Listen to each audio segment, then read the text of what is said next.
Talented, strong young women that sing, that can dance. That's what I'm looking for.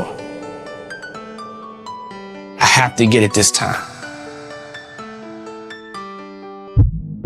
Our next guest survived Diddy's tough love during making the band to come out on top as members of his first all-girl R&B group. Hey, I'm Andrea. This is D Woods. Shannon. I'm Dawn. I'm Aubrey from Danity Kane. Once you're on that television screen, it's time for you to sell yourself. I wasn't willing to do what was expected of me, not talent-wise, but in other areas. It's a pimp and hoe situation. I feel like a hoe that's just been pimped, and that's it. You got such a big mouth when I'm going. What you gotta say? Say it now. I've given a lot of thought, and I'm gonna let you out your contract too. The realest conversation that I had with Puff was the conversation when I was asking him to let me out of my contract. Diddy was making comments like, oh, now you're f***able, like you look right, I can f*** you now. I said, he finally thinks I'm pretty. You want to be stars?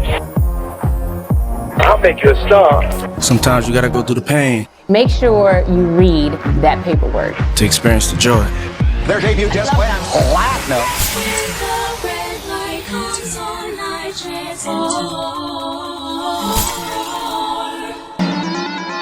Danity Kane. This too shall pass.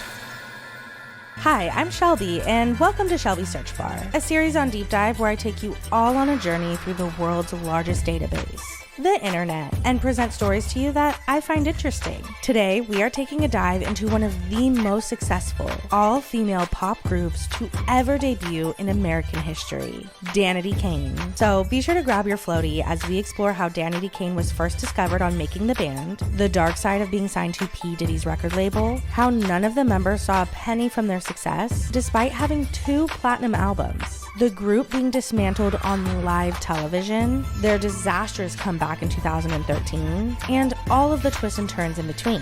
But before we get into the video, I have to ask, have you ever Googled yourself and found it overwhelming how much personal information exists online about you? I did it, and girl, it was not good. My address, my phone number, the whole world could see it.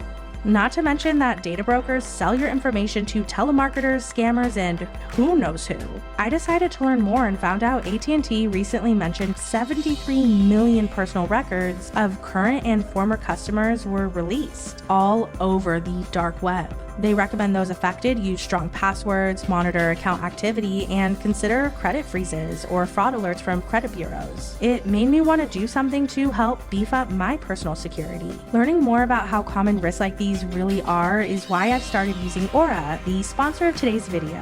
Aura is an all-in-one solution that helps protect your identity, secure your online presence, and keep your personal information private. They actively search for your data on the web and submit opt-out requests on your behalf, which reduces the chances of your information falling into the wrong hands. I really value my privacy, and I want more people to be aware of how you can be safer online. That's why I highly recommend giving Aura a try. You can go to aura.com/deep dive to start your free 2-week trial. The link is also in the description box below.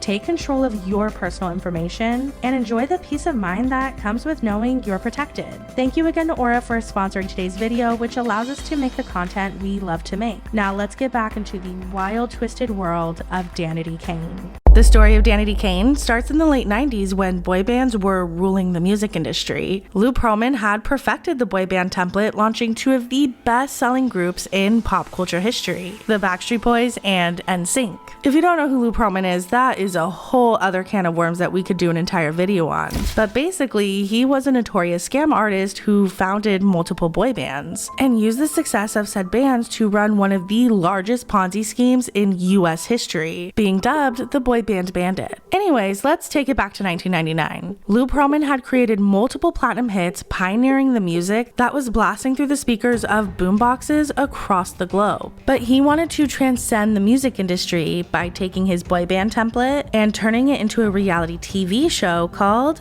Making the Band. The first iteration of the show was picked up by ABC and began airing in March of 2000. It starts out with Lou Pearlman and a panel of judges holding auditions in Orlando, Florida for a new band they were forming called O-Town. Hey, all you singers out there. Lou Pearlman, the mastermind behind such bands as LFO, NSYNC, and the Backstreet Boys, is looking for 5 talented young men to form a new band. What's up? You doing, Jackie? From Boston. Boston, huh? Yeah. How old are you? I'm 19. 19? So we'd like you to do just a little bit of acapella for us. And the Rockets. That's high. All right. Do you have any tattoos or scars? No, just 3 piercings. That's all. Possibly with my blood if I came over here. From the auditions, 8 finalists would be selected for the next round, where they would all live together while simultaneously competing against one another for a permanent spot in the band. Drama would inevitably ensue, and the public would tune in weekly to watch it all unfold. I don't want to sell out, man. By the season 1 finale, O-Town had become an official boy band, being launched into overnight fame due to the show's popularity. Making the Band was a genius way to market new artists and was completely revolutionary for its time. It was the perfect crossover between the music industry and the booming reality TV market, paving the way for all of these singing competition shows we love today. Now, after the first season of Making the Band 1 aired, the show would be moved from ABC to its final home on MTV, where it would soar even more in ratings. However, the pop boy band craze was starting to die out. The producers needed to make some major changes to the show to keep people tuning in. So they dropped scammer Lou Pearlman in favor of another alleged abuser, Sean Combs, aka P. Diddy. P. Diddy was tasked with finding the best rappers and singers to assemble a new hit hip-hop group. Like, I'm putting this group together, y'all. I want the hottest rap acts that are out there, hottest DJs that are out there. This ain't gonna be no bull rap. Me looking right in the camera, this ain't gonna be no bull rap group. This ain't gonna be no hokey dokey corny. We want the realest of the real. If you think you're the hottest MC out there, we want to see you. Think you're the hottest DJ, we want to see you. We think you're the hottest soul singer, we want to see you. If you want your chance at stardom, holla at us. P. Diddy created the group The Band, which he signed to his own record label, Bad Boy Records. And by September of 2003, they released their debut album titled Too Hot for TV, which is certified gold. But despite the success of The Band, in the season 3 finale, P. Diddy said he was dissolving the group, stating he could no longer deal with the, quote, group's laziness, arguments, unreliability, and bad attitude. He was like, you could walk out the studio right now and somebody just walk up and pop you. He was like, I don't want to see you die or nothing like that, but nigga in the knee or something. He was like, he was basically like, you better control yourself, like, you better humble yourself. After the finale aired, P. Diddy himself started getting a lot of backlash for the awful ways he treated the group members of The Band. Reports stated that the challenges Diddy put the contestants through were an exercise in masochism and abusive in nature. The most infamous challenge was when P. Diddy had the band members walk in the middle of the night during winter from Midtown Manhattan to Brooklyn, which is a 10-mile round trip, just to get him a slice of cheesecake. You know something? I want me a piece of cheesecake. From, you know where to get the cheesecake spot is at? Yeah. Yeah, and y'all can walk from here, get the cheesecake, see the city, enjoy the sights, would you? Show them around. Take them over the Brooklyn Bridge, let that wind hit them off the water. See how y'all feel as a group. It's not about me trying to do a mean-spirited initiation hazing act to them. It's a bigger picture to it. In the world of music, I gotta get up every day and do a bunch of that I don't want to do. I gotta bite my tongue and I gotta do it with a smile on my face. But I do want some cheesecake. Diddy's bizarre challenges garnered so much attention that the show was even parodied by Dave Chappelle. This is what's up. You can live here, you can record here, you can be bad boy artists here, but if you want to do it, first y'all gotta walk to Queens and get me a sugar cookie. It's a good ass sugar cookie. You guys are official now. Welcome to Bad Boy. It's Bad Boy, baby. Can't stop. Won't stop. All the negativity surrounding Diddy in the show meant increased ratings. So MTV decided to give P. Diddy another shot at making the band, but this time he needed to go in a completely different direction if he wanted to launch a group with longevity. Previously Previously on Making the Band. So here we are now, Making the Band 3. We're gonna take it to the ladies. Talented, strong young women that sing, that can dance. That's what I'm looking for. I have to get it this time. International female supergroup. Keyword is female, okay? 19 girls under one roof? Who of these 19 girls deserves to stay in the house and who doesn't have what it takes? As y'all know, I'm not doing this alone. I have Johnny Wright. He's helped shape the careers of NSYNC, Justin Timberlake, Backstreet Boys, Britney Spears, myself. Lorianne Gibson, she has choreographed anybody and everybody, including myself. Doc Holliday, vocal coach to some of the best vocalists in the game. This is going to be a team effort of us molding and shaping this group. A lot of you guys are here by the skin of your teeth, and because we fought for you. Puff didn't really like anybody. Making the Band 3 started airing in March of 2005, and this iteration of the show was wildly different from the first two. This time, Diddy was looking for an all-girl international supergroup. Specifically, he wanted girls who could sing like Christina Aguilera, but also be able to dance like Britney Spears, which is no small feat. Now, if the public thought Diddy treated the band terribly, well, that would be nothing compared to how he treated the women on Making the Band 3. It wasn't just the contestants' singing and dancing abilities that were up for being scrutinized on national television and behind the scenes. According to interviews, Diddy would yell at the women to lose weight and get their body right in order to look the part. What they wore, how their toenails looked, and even how much they sweat during dance rehearsals would all be criticized in very harsh and demeaning ways.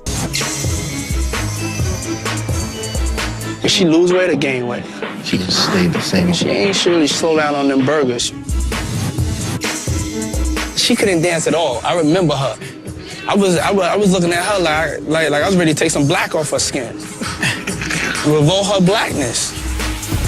Something happened to her. She didn't go to the gym over the course of the 4 months. So when I was in Making the Band and they tried to create this story of me being overweight or having body issues, I was like, no, don't take me back there. I already overcame that battle. Right. But you know, as reality TV, they just trying to make conflict. Juanita, what's your stomach looking like? For real, are you feeling a little thick? It's no secret, I'm built differently than these other girls. I'm a thick girl on the bottom. I'm working out, I'm running. I always feel thick next to these skinny chicks.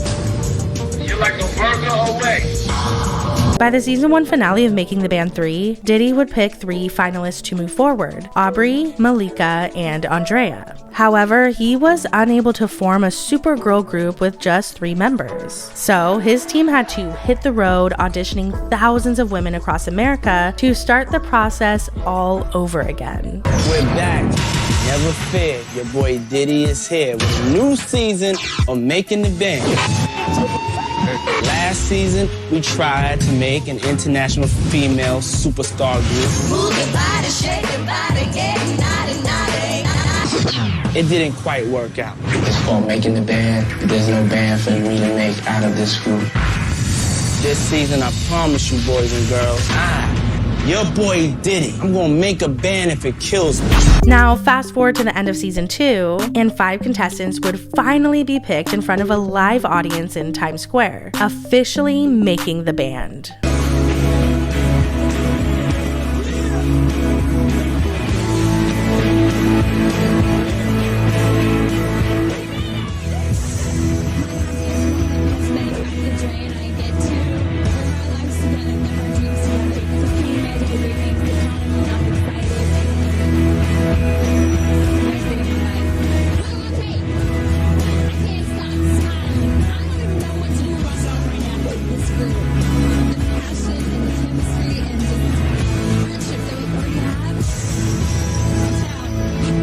Aubrey O'Day had just graduated college and was about to start law school at Columbia when she made the band. Dawn Richards already had experience in the industry as she was signed to an independent label and had already recorded her debut solo album when Diddy bought her contract out so she could be on the show. Juanita, aka D Woods, was a professional dancer and had already toured with major artists such as Snoop Dogg, Bow Wow, and Lloyd when she joined the group. Shannon Bex was a professional cheerleader for the Portland, Oregon Trailblazers and had already been on a singing show called Fame prior to going on Making the Band. Andrea Fimbres was just about to finish her degree in education, which was her backup plan just in case singing didn't work out. All 5 members of the new group would pack up their bags to leave their old lives behind to finally make their dreams a reality. However, before they could get into the studio, Diddy wanted to make sure the girls would get along and that they could mesh well together. So he would send them out on the road where they would spend every waking moment together, bonding, doing interviews, performing, and of course, some partying. You know, it can be crazy, we can be fun, we can be, you know, sensitive. And the thing is with us is when we're in a group, we're working and we never stop working because we go home with each other. So we never leave business because our business is to keep this group together. We're just waiting to see if the world gets it. Yeah. Please get it. Danity Kane. Of course, we want our name to be Danity Kane. She was my alter ego in high school. I may want to reiterate to me why y'all feel so strong about Danity Kane.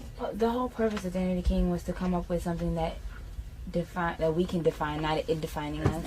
So it's basically just if you say who's Danity Kane is all 5 of us. What's her face? This is the face of Danity Kane. Once the group name of Danity Kane was picked, the girls would officially be signed to P. Diddy's label, Bad Boy Records. Now, the contract they signed was extremely exploitative, but we'll get more into that later. Season 3 of Making the Band began airing in June of 2006. In this season, Danity Kane wanted to prove that they were more than just a manufactured group. So from sun up to sundown, they were in dance rehearsals, vocal lessons, or in the studio with major producers such as Scott Storch, Timbaland, and Danja recording their first studio album. An album that they only had 5 weeks to create. As Making the Band continued to air, the world began to fall in love with Aubrey, D Woods, Dawn, Andrea, and Shannon. They were finally being seen as Danity Kane, the group, instead of being known as those Making the Band girls who can sort of sing and dance. So your new single about to pop off, right? Yeah. Showstopper. Can we get a sample of what it's gonna be like?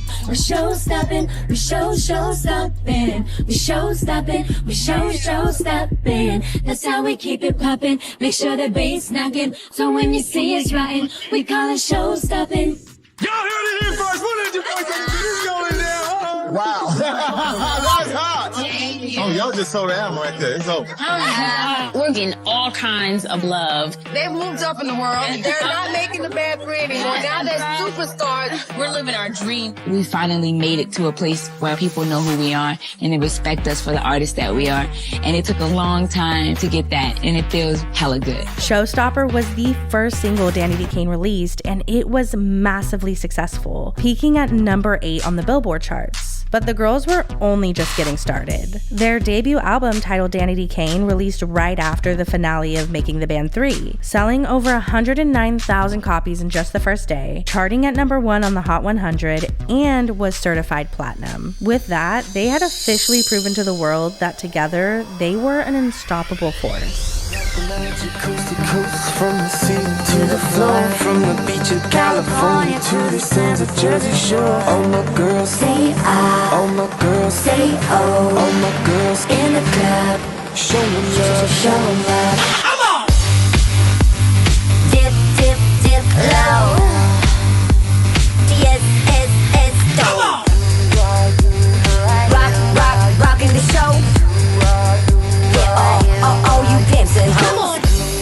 Pimps and hoes. Pimps and hoes. Pimps and hoes. Tonight let's be pimps. Pimps. Pimps. Tonight I'm be a pimp. Pimp. And you beat my hoe. Based on the premise of Making the Band, you would think having a successful girl group whose first album went platinum would only motivate Diddy to invest in them more. But it was actually quite the opposite. Diddy never believed in Danity Kane. When their first album dropped, he refused to make more than 100,000 copies, saying that they would never sell more than that. When Danity Kane opened for Christina Aguilera's Back to Basics tour in 2006, neither Diddy or Bad Boy Records would help fund their performances. They had no clue we would be that big. And then we got out there, and when we toured, they wouldn't give us any money. So we were sewing our costumes from Forever 21. Now, who wouldn't give you any money? The label. The label. Which label was that? We were on Bad Boy. It wasn't like it's just the truth that Puff really, he saw the money in the show. And then when they realized how massive it was, caught him off guard. They were like, oh, okay, yeah, let's figure this out. So he was more interested in the television version. Yeah, he was making making the band was huge. Exactly. The TV rights and the sync rights and the music they were creating. He owned all of it. I did not make anything. When I said I did Christina Aguilera for free, I didn't do Christina Aguilera for free, but the record label recouped it all.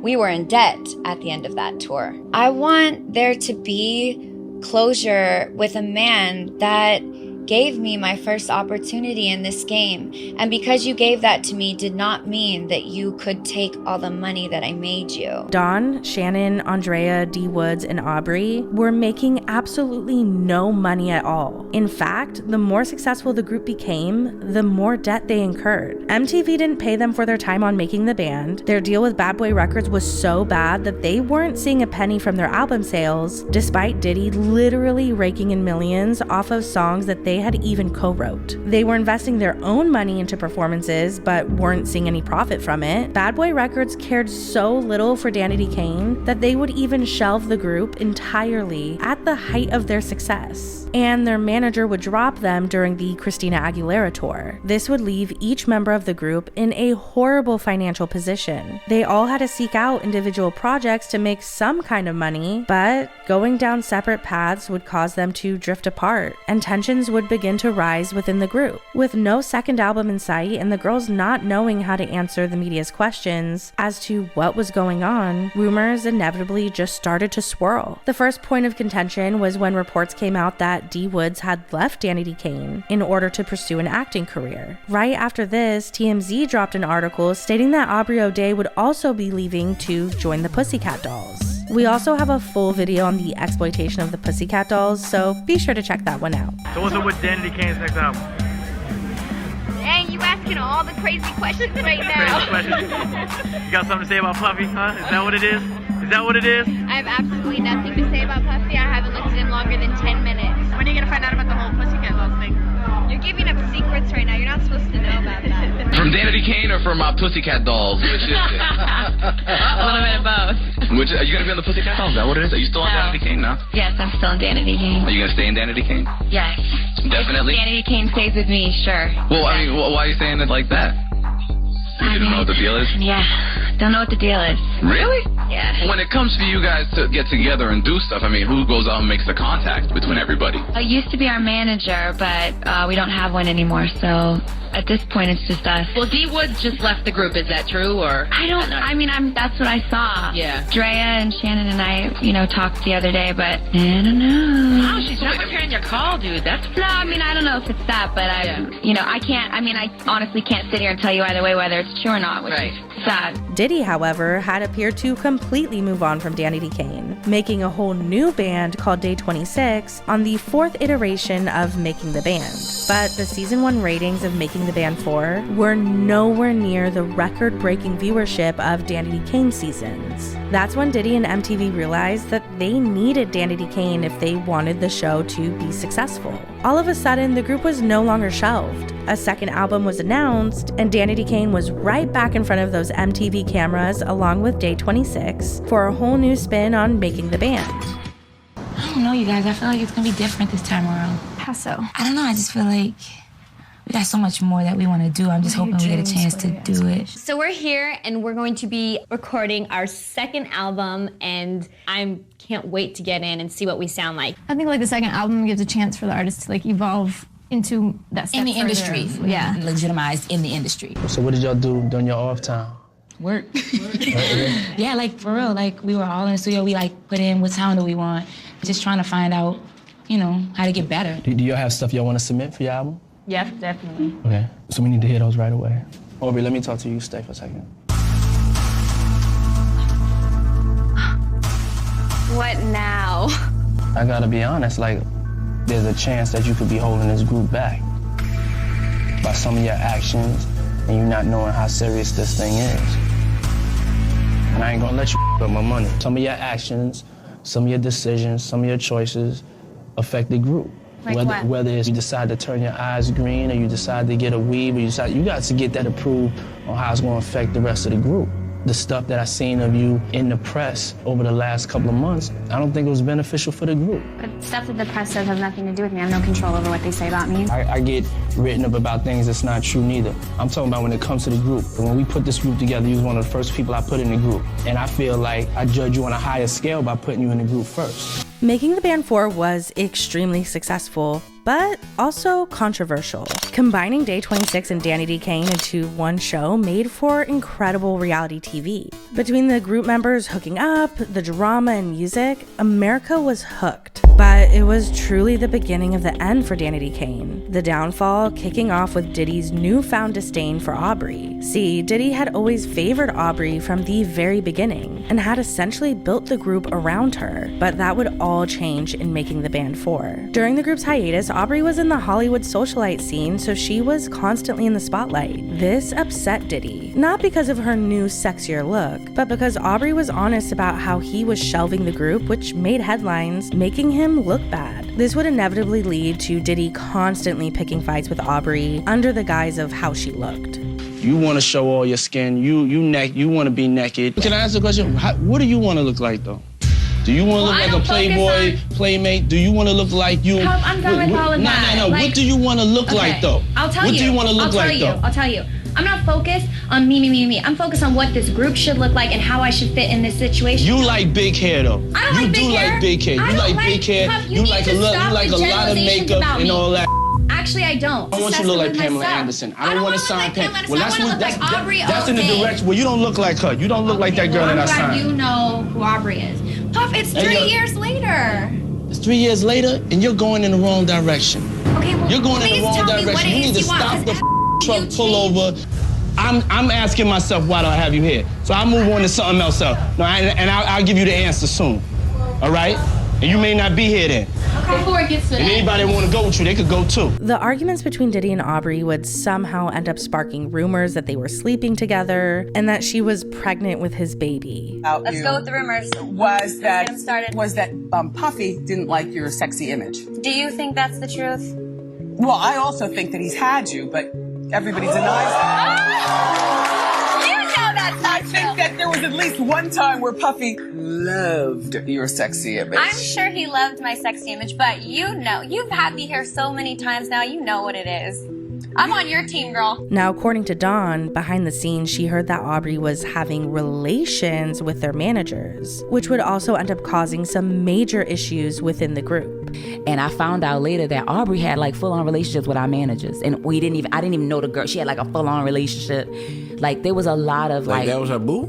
She was having relationships. So she was protected in the sense, and it didn't make other people comfortable. And I think that was the last straw. She was getting offers to go do Broadway without the group. Wow. We would perform and she wouldn't show up. So you were done. I'm out of here. No, we were doing shows and we would be like, let's go, and then she wasn't there. She didn't come, and that affected the group members. The girls still weren't getting paid, so they had to continue to take attention away from the group in order to focus on outside opportunities, which only caused resentments and distrust to grow even more. It also didn't help that they were constantly pitted against each other for the sake of reality TV. Each member was put into a role, the sexy one, the one who can dance, or the singers. When they try to step out of that role to showcase their other talents, they would be reprimanded, which would just cause these massive power struggles within the group. You know, like I didn't like always being pit against women, and I felt like the reason why we were always fighting was because men were saying things that were untrue, putting us against each other. Oh, she's singing better than you. They're stealing your stuff. They're stealing your vocals. They're coming and they're talking at you disrespectful. They're talking about you. We had a lot of third parties really that helped egg on yeah. our own insecurities and fears. Dawn, Aubrey, Andrea, Shannon, and D. Woods try to make it seem like they were still a strong, united group, but the public saw right through it. The online forums and gossip blogs were constantly lighting up with juicy gossip, on which Danity Kane members currently hated each other. Aubrey and Andrea, who were once the best of friends, had appeared to be on the outs, and Dawn and D. Woods were at odds with one another, almost sparking a major altercation. We were in the studio with Diddy. He came out and was like, everybody get on your laptops right now and tell the world to buy your new album. So all of a sudden I get a text message from the girl who was a fan that ran my fan page. And she's like, well, you know how there's this name Expithian, I think it was 14 or something like that, that's been on the blogs for the past year and a half that said that you started the rumor that I slept with Diddy and leaked it to Sandra Rose or whatever it was. Started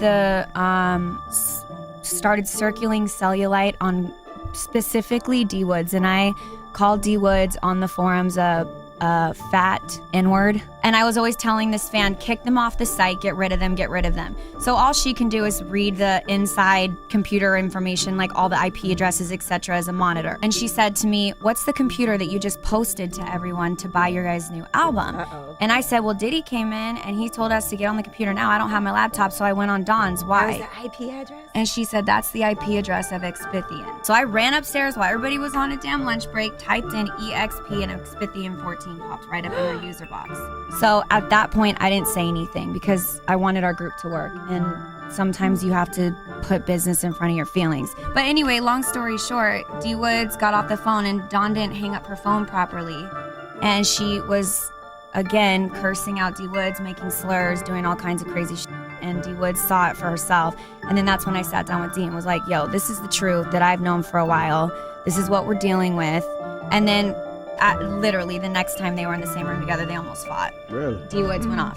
Danity Kane was just a total shaky mess at this point. But despite that, they managed to record their entire second studio album, titled Welcome to the Dollhouse, which released in March of 2008. The album debuted at the #1 spot on the Billboard charts, making Danity Kane the first female group to ever have their first and second album debut at the top of the charts. They would be put into the Guinness Book of World Records for this accomplishment. Danity Kane had the potential to be the biggest pop girl group in the world, but it would all come crashing down very quickly. The final straw were the rumors that Dawn was leaving the group to go solo under Bad Boy Records. The girls felt betrayed by this, sparking more controversy, which would subsequently lead to Diddy calling them in for a meeting that would forever change the course of the group. Andrea, a couple of months ago, I had got an email that you were thinking about leaving the group. A lot of internal things. Okay, what's the internal things? I just want to be in a group. That's it. I don't want to do anything else. I don't want to be, an actress. I don't have those other things. This was my dream. Say that there is a clique in this group. I don't know what the clique is. You know the clique. You call yourselves Ebony and Ivory, right? Can I address that? As far as the cliques, I don't have anything personally against anyone around this table. Somebody gonna tell the truth up in this bitch. We don't trust each other, therefore the business is not working. Sometimes we make it to a show as 5, sometimes we make it as 4. Sometimes we have days where we talk to each other, some days we don't talk to each other for weeks. We have outside ears coming in all the time. Puff saying this at MTV, that he wants to make y'all the dream girls and then move forward with Dawn with her on this and that. So at the end of the day, you have to deal with the reality of where you're at. So just I'm the chairman of Bad Boy. I don't have to call Aubrey. No, I don't want you to call me. I just want to communicate between Danity Kane and our label. I don't have to communicate it to you. You can leave. I don't work these amount of years to have you talk to me this way. I'm not meaning to. So I don't want you in the group no more. That's where I'm at with it. Because I'm telling you right this, I don't like her energy. I don't like her style and direction where she's going with it. I don't like what she does to the brand when she's wilding out there, being overly raunchy, promiscuous. Based on a lot of things that I've heard, you're not really a happy camper in this situation. No, I don't think anyone has been happy for a long time in this situation. Okay, so you can go too. Are you sure about that? I'm positive about that. I respect your decision. It's not Danity Kane without 5 of us. So it is. I love you, Ivory. I'm not gonna apologize for loving you guys the way I love you in this special way. Of course not. I'm not apologizing for loving you in your own individual ways. We have special relationships between us, and if they can't respect that, then...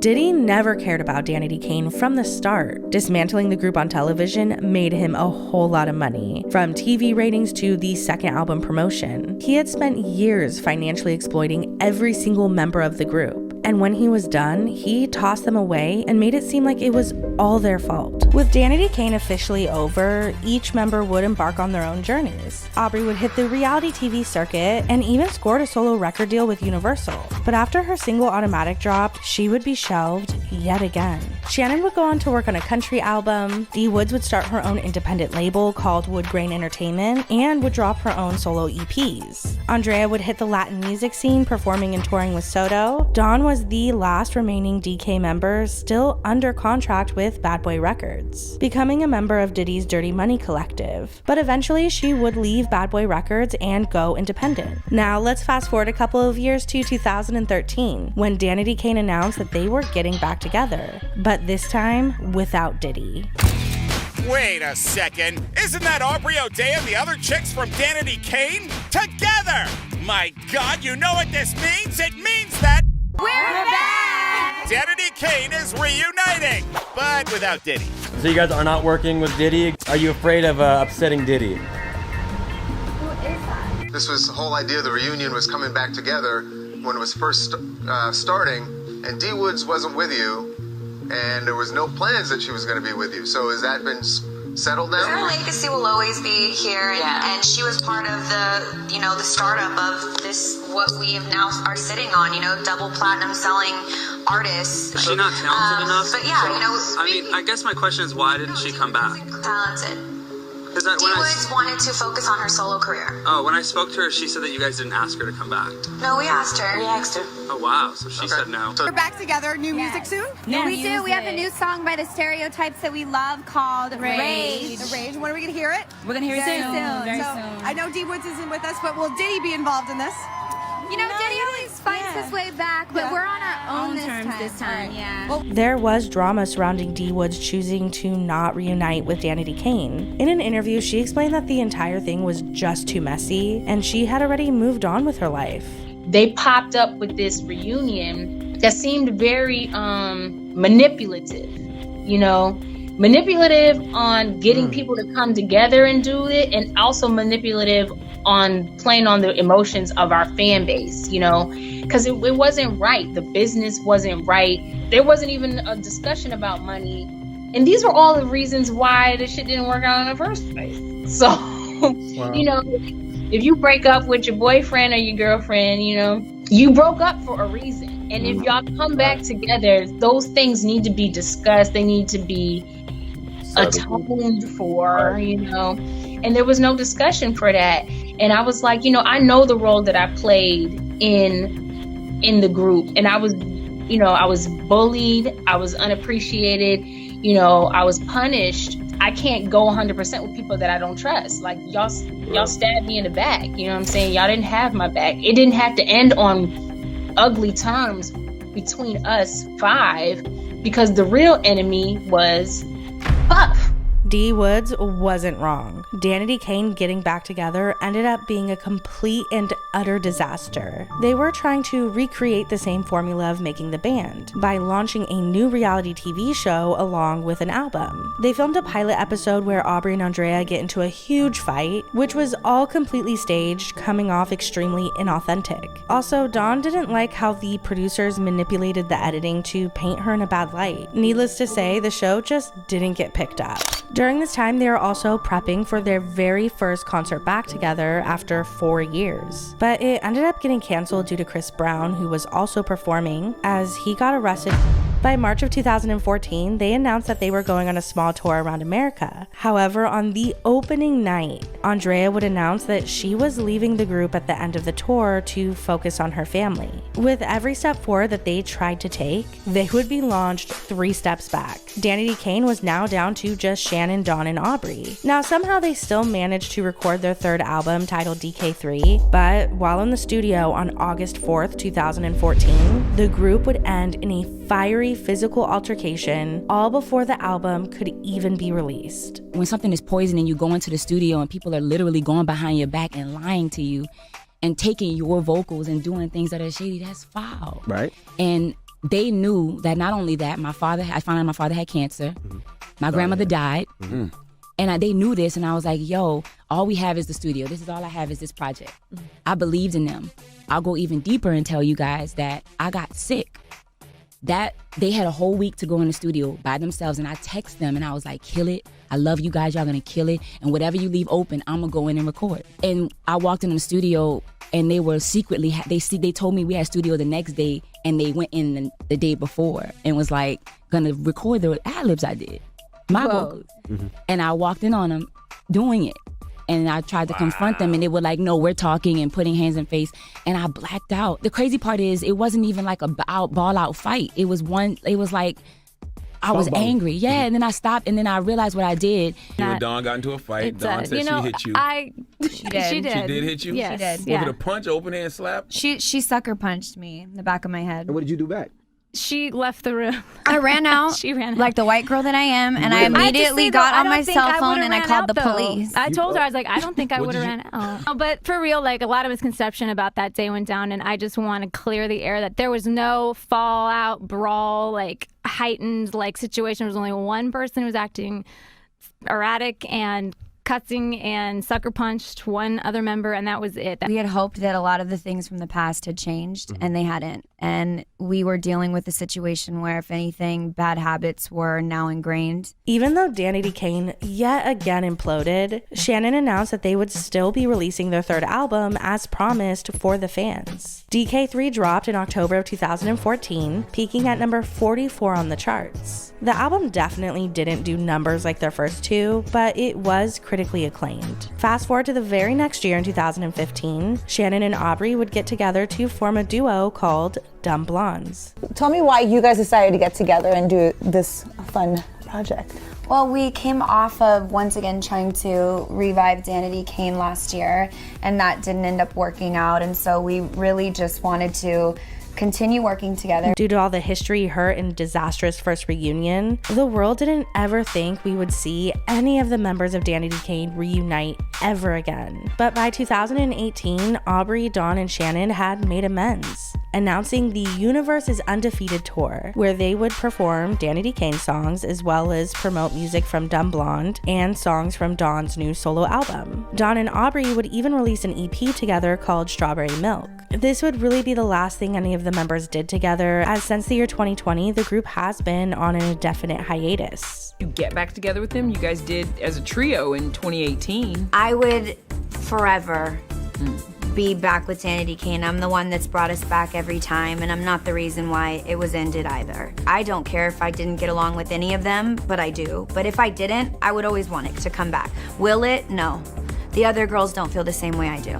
Now, remember earlier in the video, we discussed that the girls of Danity Kane didn't see the profits from their success. Well, in 2023, Diddy seemingly tried to buy the silence of various artists that were signed to Bad Boy Records by offering them the rights back to their music. The deal that we were offered, you can have your rights back to your music after Puff went under and somebody else bought our catalog. So this is long after we have 2 double platinum albums, $14, $15 an album. From 2 million albums is, what is the math on that, 48 million? So $48 million somebody made on me. So I worked for free for the first 6-7 years of my career. When this benevolent man who's just now had a change of heart and has decided to pay us as talent and also as writers. So basically, we only get the amounts due since Sony bought our catalog. It's about $800, $900, some in the hundreds, okay?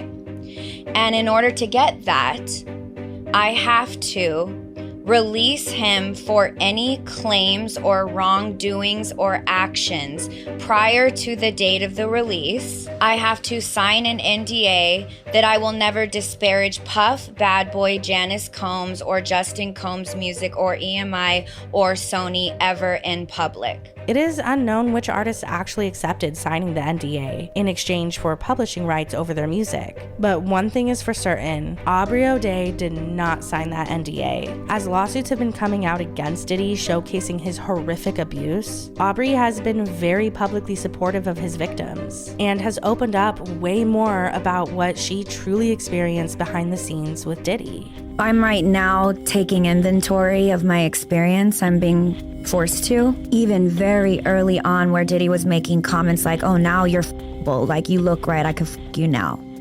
And things like that, I don't even remember. You know, you meet the person that can make your dreams come true. It's very much, it's grooming. I wasn't willing to do what was expected of me. Not talent-wise, but in other areas. It's difficult when you're that young to understand your worth as a woman through the men that I was around, and that was very traumatic. I don't think any of us have healed from that. Diddy would be like, you're not hot anymore, like what happened? You don't have anything, like you don't have any curves. You're looking like you're not looking like, I can't get people to think that you're my good-looking person. And there was no Me Too at that time. There was no protecting anyone at that time. You signed a million NDAs and a million contracts that took away all your rights. For the entirety of their career, Danity Kane fought tooth and nail to seal their names in the Hollywood history books. Despite no support from Diddy and sabotage from their label, Danity Kane achieved what seemed impossible. 5 girls from different backgrounds and walks of life came together and created the most successful female group debut in American history. Almost 20 years later, it's clear to the girls of Danity Kane that the TV producers and predatory music executives were the ones trying to shatter their friendship, not their fellow Danity Kane sisters. All seems cordial in the Danity Kane universe for now, but who knows? Maybe one day we'll get a Pussycat Dolls react moment from current day Danity Kane. Until then, this has been Shelby Search Bar. See you on the next one. When the red light comes on, I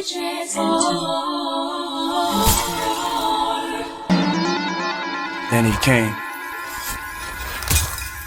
This too shall pass.